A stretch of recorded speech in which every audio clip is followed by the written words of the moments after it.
I always believed the worst kind of betrayal came from enemies. People who hated you, envied you, plotted behind your back. But I was wrong. It doesn't come with warning. It comes wrapped in love, laced with smiles and soft kisses. It sleeps beside you. It holds your hand while stabbing your back. And mine wore a wedding ring with my name on it. The night it happened, I was working late.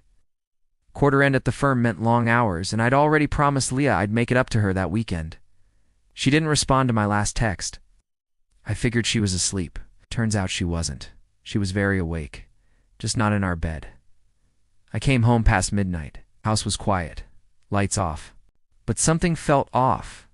Her shoes were gone. So was her favorite coat. She always left them by the door. Her phone buzzed on the counter. That was strange. Leah never left her phone unattended.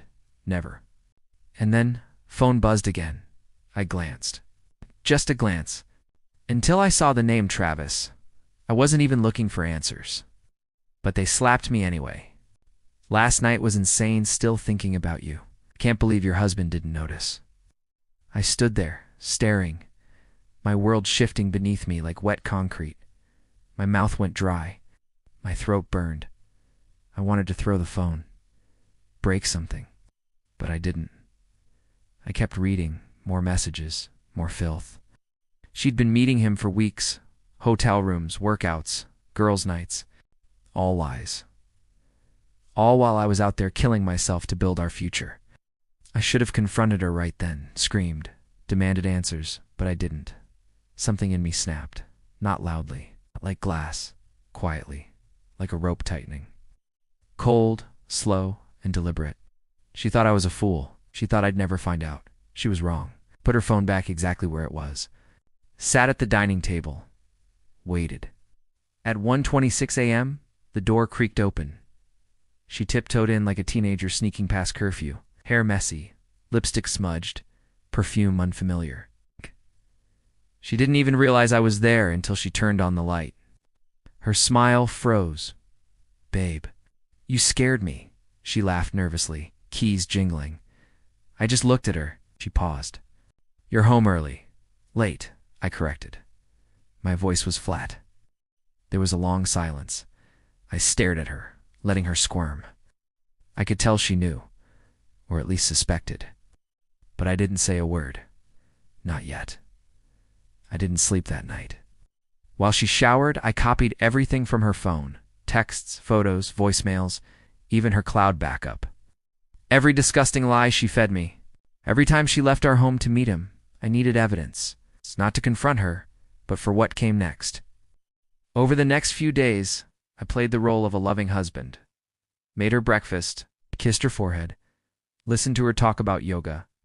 But every smile was venom. Every kind gesture was a step in a plan she couldn't see coming. Revenge wasn't enough. I wanted legacy damage.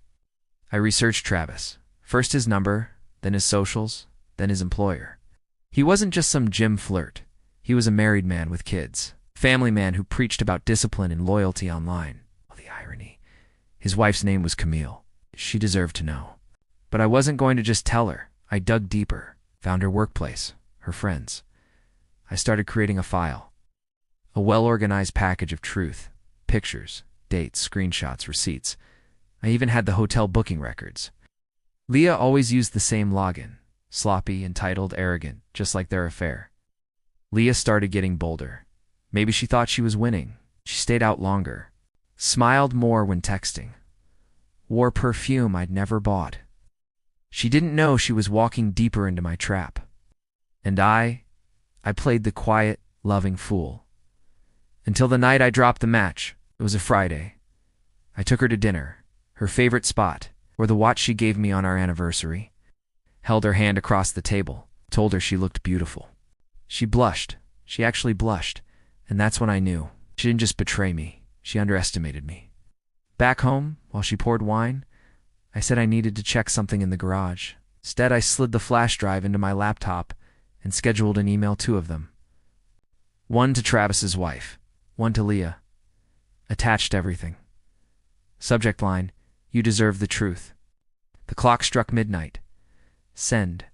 I poured myself a drink, sat by the window, and waited for the explosion. I didn't have to wait long. It started with a scream, not mine, not Travis's. It was Leah. I heard it from the kitchen. Her phone lit up, and with it, the illusion she'd built burned to ash. One scream. One shattered wine glass. In a flood of footsteps as she stormed into the room, eyes wild, phone shaking in her hand. "You did this," she shouted. I didn't flinch, just sipped my drink. Slow, calm, measured. "I did what?" I asked.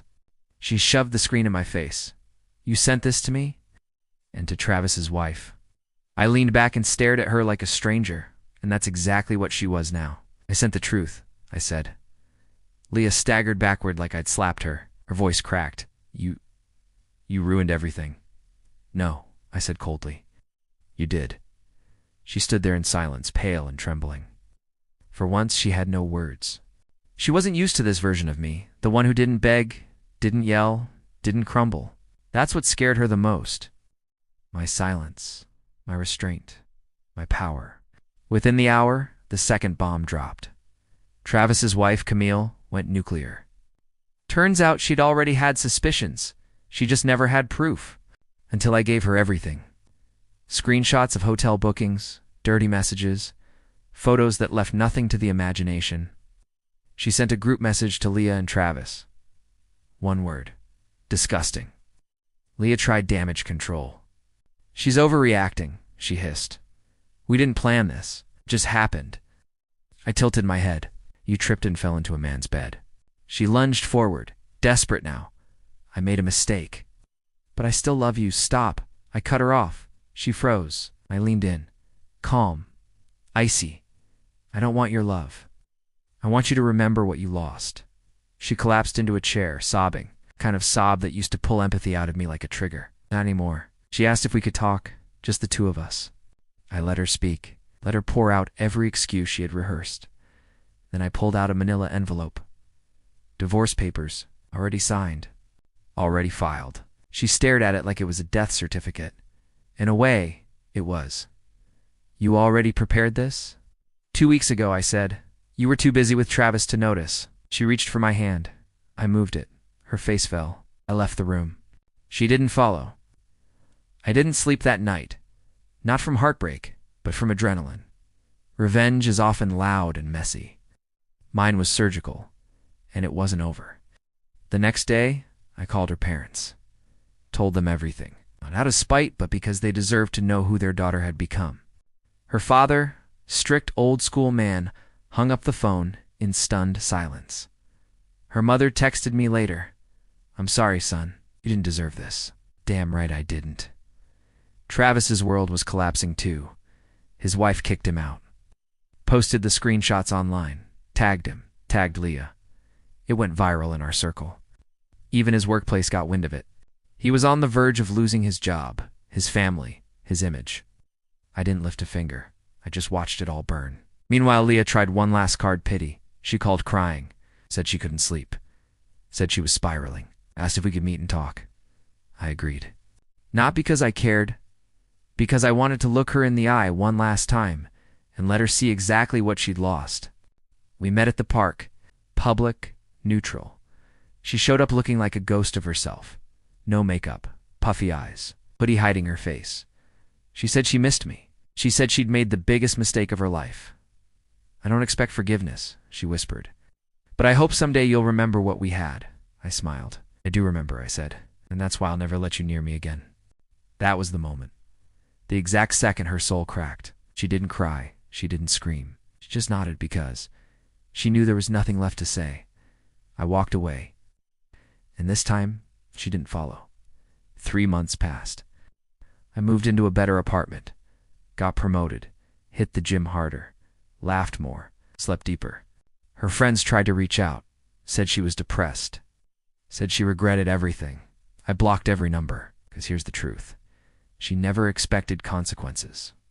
She thought I'd either forgive her or fall apart. I did neither. I outgrew her. It's funny what people remember you for. Some still talk about how I handled it with grace. Others whisper about the fallout like it was some tragic accident. But no one saw what I really did next, because revenge, when done right, isn't loud. It's slow. It's cold. It's final. And that's exactly what Leah deserved. After the dust settled, she thought it was over, but I wasn't done. Because what she destroyed wasn't just a marriage, it was trust, reputation, and years of my life. And she thought a few tears would clean the blood off her hands? Not on my watch.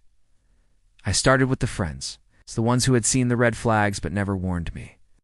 The ones who cheered for our wedding but looked the other way when she started vanishing on weekends. I sent them screenshots. I didn't have to explain. The truth spread like wildfire. Her social circle collapsed. No more brunch invites. No more birthday parties. She became the girl everyone whispered about but never called. Worse, some of her besties even reached out to me offering sympathy, support. One even asked if I wanted to talk. I declined, because I wasn't interested in collecting pity. I was busy building. See, during all this, I wasn't crying. I was investing. In myself, I launched a side business. Nothing flashy. Just something quiet, profitable, and mine. And then I did something Leah never expected. I started dating again. But not the rebound kind. This time I moved slow. I chose depth over drama, and the woman I found, she had no interest in games. She valued honesty, loyalty, peace, and me. I showed her what a man looks like after surviving fire. Leah found out, of course. She saw a post, just a blurry hand-in-hand shot at a vineyard. No tags, no faces. Just the caption, healing, slowly, properly. She liked the post, then unliked it, then liked it again. Desperate, watching, lurking. That's when I knew. She wasn't over it. And that's when I made my final move. I sent her a message, not angry, not spiteful. Just words that would haunt her longer than silence. You didn't break me. You revealed me. Now, I finally see what love should look like by remembering everything it wasn't with you. Blocked for good. But the biggest twist. Travis's wife, Camille Shea, and I kept in touch. At first it was just support, shared betrayal, mutual scars. But over time, something strange grew from it. Respect. We joked about writing a book. Shared playlists. Laughed about how messed up it all was. She even helped me design the branding for my new business. Healing isn't always romantic. Sometimes it's just two people walking out of the same fire with their heads up. Last I heard, Leah had moved in with a cousin, jobless and ghosted by Travis, who skipped town the moment the scandal blew over. They say she's trying to get into yoga. They say she still checks my stories. They say she's different now, but I don't care. Because here's the real revenge. I made it.